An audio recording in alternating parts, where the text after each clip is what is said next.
YouTubers, this is your boy Big Metroid Fan 12 coming to you with another video game review.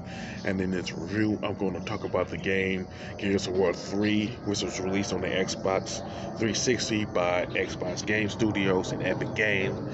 Now, the plot of the game is that 2 years after the events of Gears of War 3, where the COG pretty much finally defeated the locust Horde, the COG were disbanded because of the fact that Chairman Prescott was pretty much disappeared without a trace and everything. And during that time of 18 months, a new enemy called the Lambit became a threat to humanity and declared war on humanity.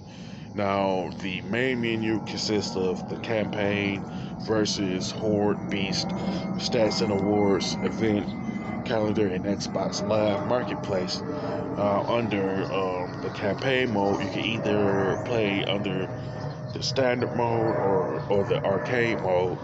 Now, the standard mode is essentially you playing through the campaign under normal circumstances where you can pick one of the four difficulties and everything, easy, normal, hard, and expert, and all that. You know what I'm saying? Now with the arcade mode, it's pretty much the regular campaign, but you pretty much rack up points. You know what I'm saying? And have multipliers of 2. Now both modes pretty much have 5 acts, to where the first, fourth, and fifth acts have 6 chapters. The second act has 7 chapters, and the third act has 5 chapters. Now there was a DLC act that's in Gears of War 3, but you had to pretty much pre-order Gears of War 3 to have access to this DLC act and stuff like that. You know what I'm saying? From what I'm from a general standpoint, they added like some new elements to the story and stuff like that. Plus, besides playing as Marcus Felix, there's a certain number of chapters within the campaign mode where you play as Cold Train and stuff. Now, under the standard mode, you have continue, new game, select chapter, create public campaign, join public campaign, and stuff like that, along with watch movies. Now, with the last one, it's pretty much a bunch of cutscenes that get you caught up in terms of catching you up with by showing scenes from the first 2 Gears of War games and stuff like that, pretty much summarizing the events of the first 2 Gears of War games and stuff like that. Now, with create a public campaign and joining a public campaign, what you do is you needed a Xbox Live account to do both, to play the campaign online and stuff. You know what I'm saying? Of course, Xbox Live is no longer available on the 360, so you can't play the campaign mode under these 2 options and stuff like that. Now, the versus mode, of course, is the multiplayer mode for Gears of War 3 and everything, which has casual, standard, and private. Now, with casual and standard mode, it requires, of course, an Xbox Live account, which I just mentioned is no longer available. You know what I'm saying? Plus, you can play with 9 other people in the in the multiplayer mode and stuff like that and everything. And with casual, essentially a team deathmatch, where you play with up to 9 other players in a quick match and stuff like that.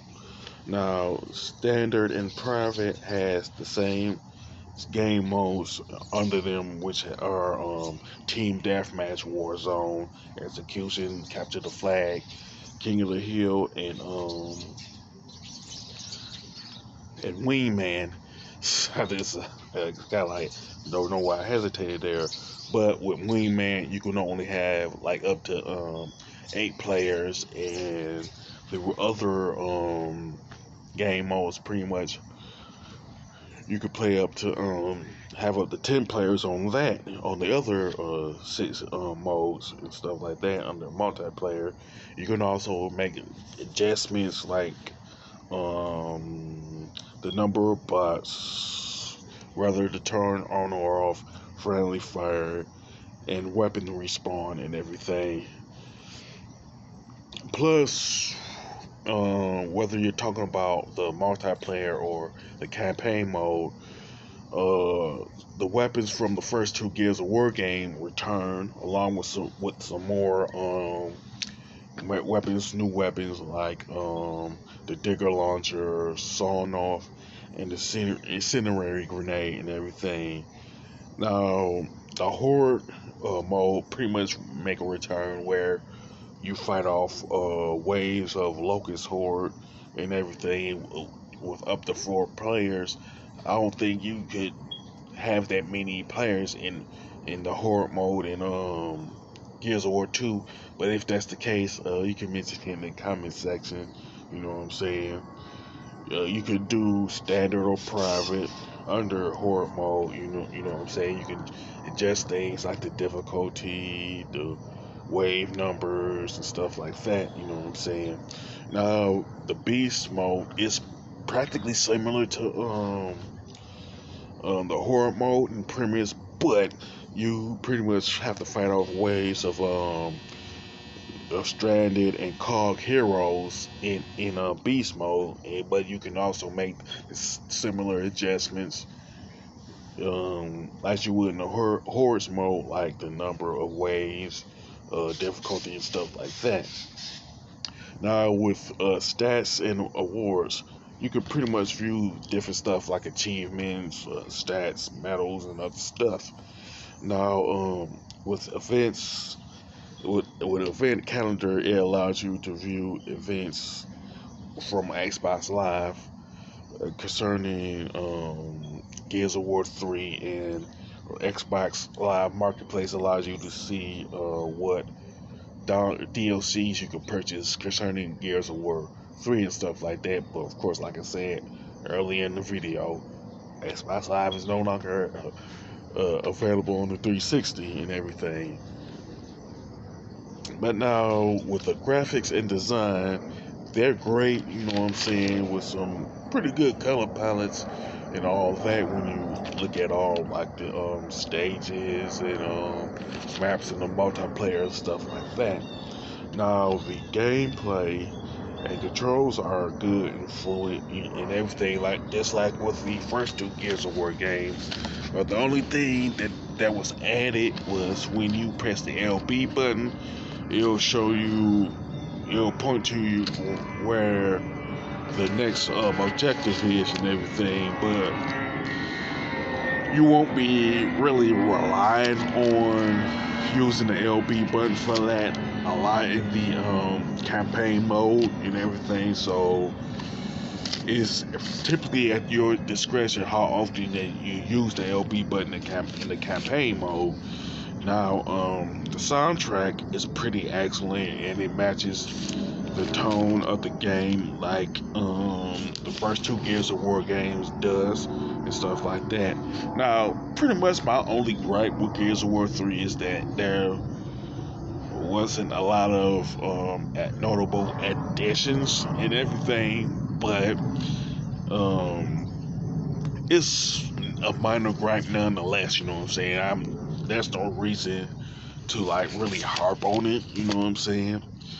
But essentially, Gears of War 3 is a good game, you know what I'm saying? It's a good addition to the Gears of War series and everything, and I would honestly recommend it to anybody who is a Gears of War fan and everything.